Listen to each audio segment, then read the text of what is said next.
सुखादुःखात साथ देणारा एक चांगला मित्र हरपला, अशा शब्दात काँग्रेसचे शहराध्यक्ष चेतन नरोटे यांनी आपली भावना व्यक्त केली. सोलापूर महानगरपालिकेचे माजी महापौर, माझे अतिशय जवळचे मित्र महेश कोठे यांचं प्रयागराज इथं हृदयविकाराच्या झटक्यानं निधन झाल्याची बातमी ऐकून खूप वाईट वाटलं. ते गेले यावर विश्वास बसत नाही. स्वर्गीय तात्यासाहेब कोठे यांच्यासोबत महेश अण्णा यांनीही अनेक वर्ष काँग्रेस पक्षात योगदान दिलं आहे. राजकारणात मलाही अनेक वेळा त्यांनी सहकार्य केलं. अनेक वर्ष आम्ही राजकारणात, समाजकारणात सुखदुःखात एकत्र होतो. असा दिवस उजाडेल असं वाटलं नाही. एक चांगला मित्र आज आमच्यातून निघून गेला.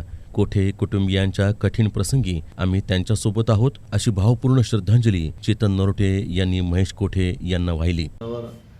कोठे परिवाराला जे झडप घातली आहे, मला आठवते तात्या कोठे देखील जानेवारी महिन्यातच 17 तारखेला वारले होते आणि महेशांना देखील आज 14 जानेवारी आहे.